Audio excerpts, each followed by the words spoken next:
असित उवाच जगद्गुरो नमस्तुभ्यं शिवाय शिवदाय च योगीन्द्राणां च योगीन्द्र गुरूणां गुरवे नमः। मृत्योर्मृत्युस्वरूपेण मृत्युसंसारखण्डन मृत्युरीश मृत्युबीज मृत्युञ्जय नमोऽस्तु ते। कालरूपं कलयतां कालकालेशकारण कालादतीतकालस्य कालकाल नमोऽस्तु ते। गुणातीत गुणाधार गुणबीज गुणात्मक गुणीश गुणिनां बीज गुणिनां गुरवे नमः। ब्रह्मस्वरूप ब्रह्मज्ञ ब्रह्मभावन तत्पर ब्रह्मबीजस्वरूपेण ब्रह्मबीज नमोऽस्तु ते। इति स्थित्वा शिवं नत्वा पुरस्तस्थौ मुनीश्वरः दीनवत्साश्रुनेत्रश्च पुलकाञ्चितविग्रहः। असितेन कृतं स्तोत्रं भक्तियुक्तश्च यः पठेत् वर्षमेकं हविष्यासि शङ्करस्य महात्मनः। स लभेद्वैष्णवं पुत्रं ज्ञानिनं चिरजीविनं भवेद्धनाढ्यो दुःखी च मूको भवति पण्डितः। अभार्यो लभते भार्यां सुशीलां च पतिव्रताम् इह लोके सुखं भुक्त्वा यात्यन्ते शिवसन्निधम्। जगद्गुरो नमस्तुभ्यं शिवाय शिवदाय च योगीन्द्राणां च योगीन्द्र गुरूणां गुरवे नमः। मृत्योर्मृत्युस्वरूपेण मृत्युसंसारखण्डन मृत्युरीश मृत्युबीज मृत्युञ्जय नमोऽस्तु ते। कालरूपं कलयतां कालकालेशकारण कालादतीतकालस्य कालकाल नमोऽस्तु ते। गुणातीत गुणाधार गुणबीज गुणात्मक गुणीश गुणिनां बीज गुणिनां गुरवे नमः। ब्रह्मस्वरूप ब्रह्मज्ञ ब्रह्मभावन तत्पर ब्रह्मबीजस्वरूपेण ब्रह्मबीज नमोऽस्तु ते। इति स्थित्वा शिवं नत्वा पुरस्तस्थौ मुनीश्वरः दीनवत्साश्रुनेत्रश्च पुलकाञ्चितविग्रहः। असितेन कृतं स्तोत्रं भक्तियुक्तश्च यः पठेत् वर्षमेकं हविष्यासि शङ्करस्य महात्मनः। स लभेद्वैष्णवं पुत्रं ज्ञानिनं चिरजीविनं भवेद्धनाढ्यो दुःखी च मूको भवति पण्डितः। अभार्यो लभते भार्यां सुशीलां च पतिव्रताम् इह लोके सुखं भुक्त्वा यात्यन्ते शिवसन्निधम्। जगद्गुरो नमस्तुभ्यं शिवाय शिवदाय च योगीन्द्राणां च योगीन्द्र गुरूणां गुरवे नमः। मृत्योर्मृत्युस्वरूपेण मृत्युसंसारखण्डन मृत्युरीश मृत्युबीज मृत्युञ्जय नमोऽस्तु ते। कालरूपं कलयतां कालकालेशकारण कालादतीतकालस्य कालकाल नमोऽस्तु ते। गुणातीत गुणाधार गुणबीज गुणात्मक गुणीश गुणिनां बीज गुणिनां गुरवे नमः। ब्रह्मस्वरूप ब्रह्मज्ञ ब्रह्मभावन तत्पर ब्रह्मबीजस्वरूपेण ब्रह्मबीज नमोऽस्तु ते। इति स्थित्वा शिवं नत्वा पुरस्तस्थौ मुनीश्वरः दीनवत्साश्रुनेत्रश्च पुलकाञ्चितविग्रहः। असितेन कृतं स्तोत्रं भक्तियुक्तश्च यः पठेत् वर्षमेकं हविष्यासि शङ्करस्य महात्मनः। स लभेद्वैष्णवं पुत्रं ज्ञानिनं चिरजीविनं भवेद्धनाढ्यो दुःखी च मूको भवति पण्डितः। अभार्यो लभते भार्यां सुशीलां च पतिव्रताम् इह लोके सुखं भुक्त्वा यात्यन्ते शिवसन्निधम्। जगद्गुरो नमस्तुभ्यं शिवाय शिवदाय च योगीन्द्राणां च योगीन्द्र गुरूणां गुरवे नमः। मृत्योर्मृत्युस्वरूपेण मृत्युसंसारखण्डन मृत्युरीश मृत्युबीज मृत्युञ्जय नमोऽस्तु ते। कालरूपं कलयतां कालकालेशकारण कालादतीतकालस्य कालकाल नमोऽस्तु ते। गुणातीत गुणाधार गुणबीज गुणात्मक गुणीश गुणिनां बीज गुणिनां गुरवे नमः। ब्रह्मस्वरूप ब्रह्मज्ञ ब्रह्मभावन तत्पर ब्रह्मबीजस्वरूपेण ब्रह्मबीज नमोऽस्तु ते। इति स्थित्वा शिवं नत्वा पुरस्तस्थौ मुनीश्वरः दीनवत्साश्रुनेत्रश्च पुलकाञ्चितविग्रहः। असितेन कृतं स्तोत्रं भक्तियुक्तश्च यः पठेत् वर्षमेकं हविष्यासि शङ्करस्य महात्मनः। स लभेद्वैष्णवं पुत्रं ज्ञानिनं चिरजीविनं भवेद्धनाढ्यो दुःखी च मूको भवति पण्डितः। अभार्यो लभते भार्यां सुशीलां च पतिव्रताम् इह लोके सुखं भुक्त्वा यात्यन्ते शिवसन्निधम्। जगद्गुरो नमस्तुभ्यं शिवाय शिवदाय च योगीन्द्राणां च योगीन्द्र गुरूणां गुरवे नमः। मृत्योर्मृत्युस्वरूपेण मृत्युसंसारखण्डन मृत्युरीश मृत्युबीज मृत्युञ्जय नमोऽस्तु ते। कालरूपं कलयतां कालकालेशकारण कालादतीतकालस्य कालकाल नमोऽस्तु ते।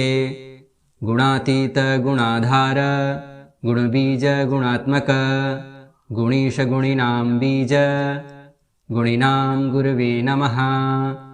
ब्रह्मस्वरूप ब्रह्मज्ञ ब्रह्मभावन तत्पर ब्रह्मबीजस्वरूपेण ब्रह्मबीज नमोऽस्तु ते। इति स्थित्वा शिवं नत्वा पुरस्तस्थौ मुनीश्वरः दीनवत्साश्रुनेत्रश्च पुलकाञ्चितविग्रहः। असितेन कृतं स्तोत्रं भक्तियुक्तश्च यः पठेत् वर्षमेकं हविष्यासि शङ्करस्य महात्मनः। स लभेद्वैष्णवं पुत्रं ज्ञानिनं चिरजीविनं भवेद्धनाढ्यो दुःखी च मूको भवति पण्डितः। अभार्यो लभते भार्यां सुशीलां च पतिव्रताम् इह लोके सुखं भुक्त्वा यात्यन्ते शिवसन्निधम्। जगद्गुरो नमस्तुभ्यं शिवाय शिवदाय च योगीन्द्राणां च योगीन्द्र गुरूणां गुरवे नमः। मृत्योर्मृत्युस्वरूपेण मृत्युसंसारखण्डन मृत्युरीश मृत्युबीज मृत्युञ्जय नमोऽस्तु ते। कालरूपं कलयतां कालकालेशकारण कालादतीतकालस्य कालकाल नमोऽस्तु ते। गुणातीत गुणाधार गुणबीज गुणात्मक गुणीश गुणिनां बीज गुणिनां गुरवे नमः। ब्रह्मस्वरूप ब्रह्मज्ञ ब्रह्मभावन तत्पर ब्रह्मबीजस्वरूपेण ब्रह्मबीज नमोऽस्तु ते। इति स्थित्वा शिवं नत्वा पुरस्तस्थौ मुनीश्वरः दीनवत्साश्रुनेत्रश्च पुलकाञ्चितविग्रहः।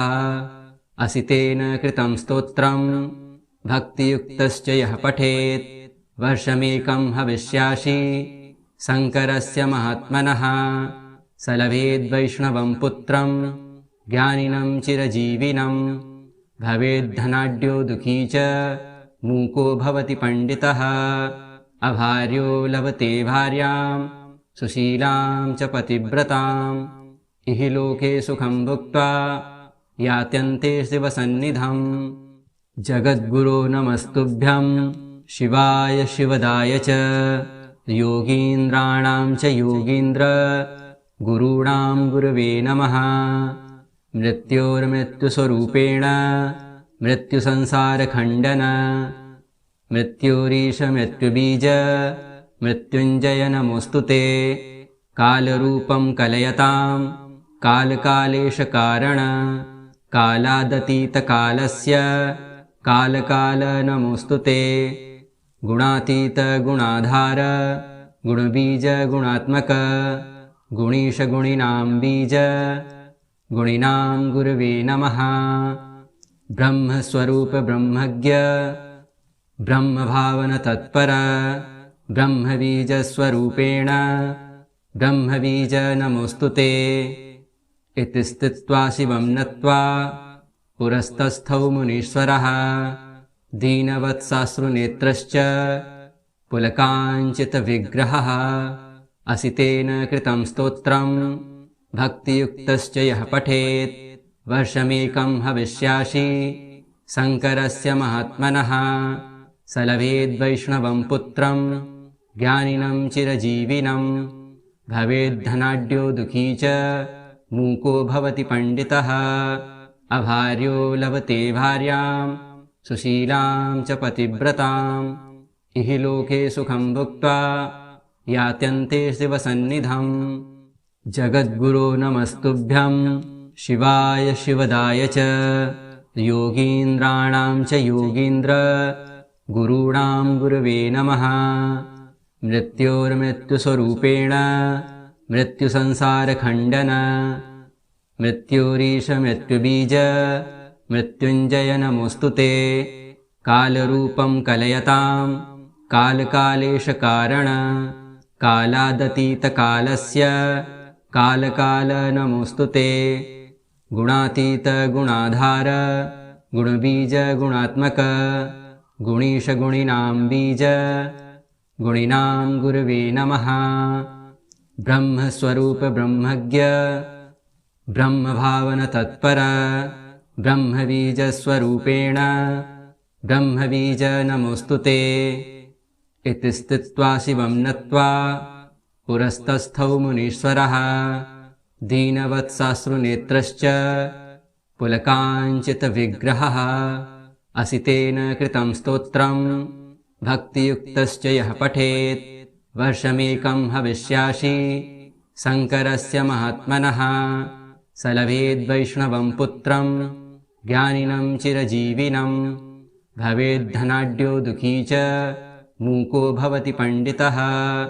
अभार्यो लभते भार्यां सुशीलां च पतिव्रताम् इहि लोके सुखं भुक्त्वा यात्यन्ते शिवसन्निधम्। जगद्गुरो नमस्तुभ्यं शिवाय शिवदाय च योगीन्द्राणां च योगीन्द्र गुरूणां गुरवे नमः।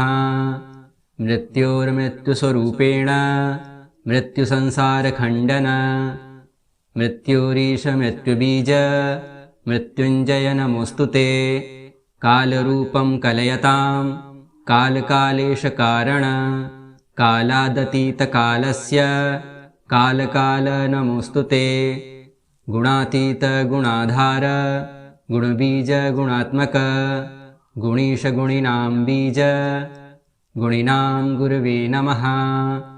ब्रह्मस्वरूप ब्रह्मज्ञ ब्रह्मभावन तत्पर ब्रह्मबीजस्वरूपेण ब्रह्मबीज नमोऽस्तु ते। इति स्थित्वा शिवं नत्वा पुरस्तस्थौ मुनीश्वरः दीनवत्साश्रुनेत्रश्च पुलकाञ्चितविग्रहः।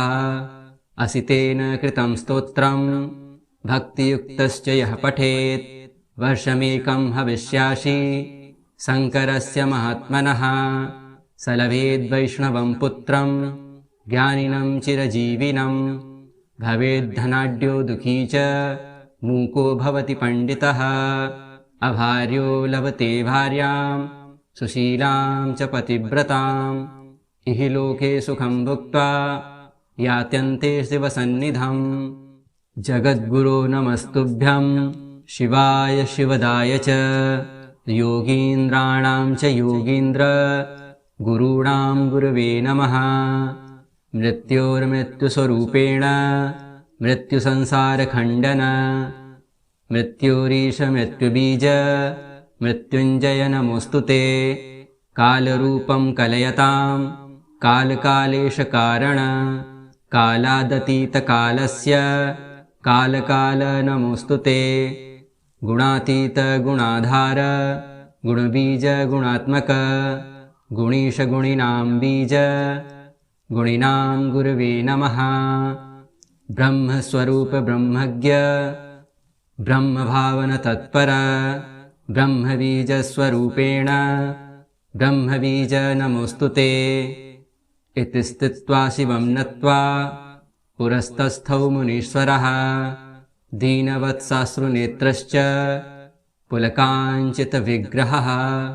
असितेन कृतं स्तोत्रं भक्तियुक्तश्च यः पठेत् वर्षमेकं हविष्यासि शङ्करस्य महात्मनः। स लभेद्वैष्णवं पुत्रं ज्ञानिनं चिरजीविनं भवेद्धनाढ्यो दुःखी च मूको भवति पण्डितः। अभार्यो लभते भार्यां सुशीलां च पतिव्रताम् इह लोके सुखं भुक्त्वा यात्यन्ते शिवसन्निधम्। जगद्गुरो नमस्तुभ्यं शिवाय शिवदाय च योगीन्द्राणां च योगीन्द्र गुरूणां गुरवे नमः। मृत्योर्मृत्युस्वरूपेण मृत्युसंसारखण्डन मृत्युरीश मृत्युबीज मृत्युञ्जय नमोऽस्तु ते। कालरूपं कलयतां कालकालेशकारण कालादतीतकालस्य कालकाल नमोऽस्तु ते। गुणातीत गुणाधार गुणबीज गुणात्मक गुणीश गुणिनां बीज गुणिनां गुरवे नमः। ब्रह्मस्वरूप ब्रह्मज्ञ ब्रह्मभावन तत्पर ब्रह्मबीजस्वरूपेण ब्रह्मबीज नमोऽस्तु ते। इति स्थित्वा शिवं नत्वा पुरस्तस्थौ मुनीश्वरः दीनवत्साश्रुनेत्रश्च पुलकाञ्चितविग्रहः।